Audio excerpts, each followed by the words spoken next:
नमस्ते दोस्तों, कैसे हो आप? मिस्टिक फोरम में आपका स्वागत है। हाल ही में चीन के प्रसिद्ध बिजनेसमैन जैक मा के खिलाफ शी जिनपिंग ने एंटी ट्रस्ट इन्वेस्टिगेशन शुरू कर दी है। जैक मा अलीबाबा ग्रुप के को फाउंडर है और चीन के साथ साथ दुनिया भर में प्रसिद्ध बिजनेसमैन है। जैक मा के पास $65.6 बिलियन प्रॉपर्टी है। इस इंसान का चीन के ऑनलाइन प्लेटफॉर्म पर एक छत्र राज है। फिर अचानक ऐसा क्या हुआ कि चीनी कम्युनिस्ट पार्टी के हुक्मशाह शी जिनपिंग ने जैक मा को बर्बाद करने की ठान ली है। देखिए दोस्तों, एक बात दिमाग में अच्छे से घुसा लीजिए। चीन एक कम्युनिस्ट कंट्री है। वहाँ सरकार के खिलाफ आवाज उठाने का, सरकार की नीतियों की आलोचना करने का अधिकार चीन में ना किसी गरीब को है और ना ही किसी बिलियनियर को। जैसे कि मैंने पहले जिक्र किया, जैक मा कौन है? एक प्रसिद्ध यशस्वी व्यावसायिक। तो चाइनीज कम्युनिस्ट पार्टी के अनुसार जैक मा को चीनी राजनीति पर बोलने का कोई भी अधिकार नहीं है। फिर भी उन्होंने चाइनीज सरकार की पॉलिसीज पर सवाल उठाया और वहां की बैंकिंग सिस्टम की आलोचना की।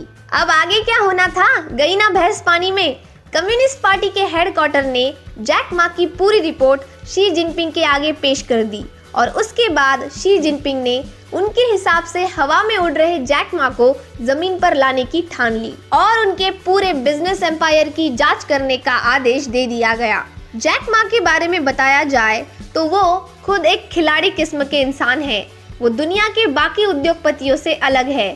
जैक मा हमेशा किसी न किसी सेमिनार में हिस्सा लेते हुए दिखाई देते हैं, स्पीचेस देते हैं, चाइनीज सिंगर के साथ गाने गाते हैं। आज के टाइम दुनिया में ज्यादातर उद्योगपति प्रसिद्धि और मीडिया से दूर रहते हैं, लेकिन जैक मा इन सब से बिल्कुल विपरीत है। शी जिनपिंग और उनकी चाइनीज कम्युनिस्ट पार्टी के मुताबिक जैक मा इतने बड़े बिजनेसमैन उनकी बदौलत ही बने हैं और इसके पीछे कुछ वाजिब कारण भी है। चीन ने आज तक अपनी कंट्री में न गूगल को आने दिया और न ही अमेज़न को। तो इस हिसाब से देखा जाए तो चीन में जैक मा के खिलाफ दुनिया में किसी भी बड़ी कंपनी का कंपटीशन नहीं था, सिवाय लोकल कंपनीज के।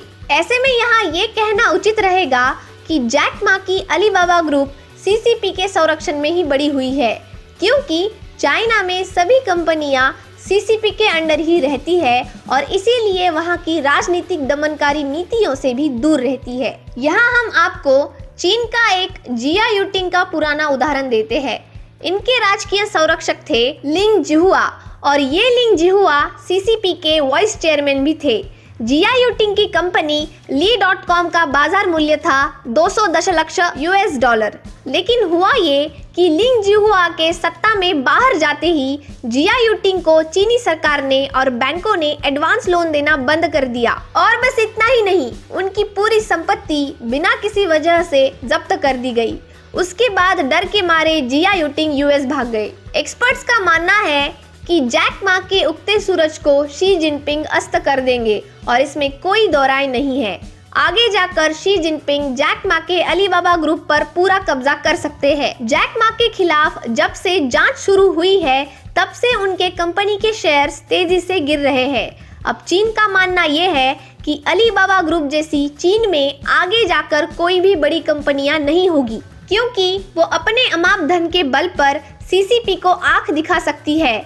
आगे भविष्य में चाइनीज सरकार की ये पॉलिसीज रहेंगी कि चाइना में छोटे छोटे बिजनेस एम्पायर ही खड़े करेंगे। अब तो ये देखना दिलचस्प होगा कि शी जिनपिंग जैक मा को किस हद तक गिरा सकते हैं। तो यहाँ ये कहना गलत नहीं होगा कि शी जिनपिंग हमेशा के लिए जैक मा को काल कोठरी में कैद करेंगे।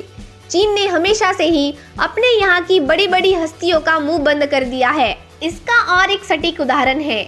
पिछले साल जब चीनी मूल के एक व्यक्ति जो इंटरपोल के चीफ थे, वो किसी कामवश चीन में गए थे। उन्हें बीजिंग एयरपोर्ट पर सीधे गिरफ्तार कर दिया गया और उनके साथ आगे क्या हुआ इसकी आज तक किसी को भनक नहीं है। वो जीवित है भी या नहीं ये उनकी पत्नी को भी नहीं पता है और उनका भी यही गुनाह था जो जैक मा ने किया था।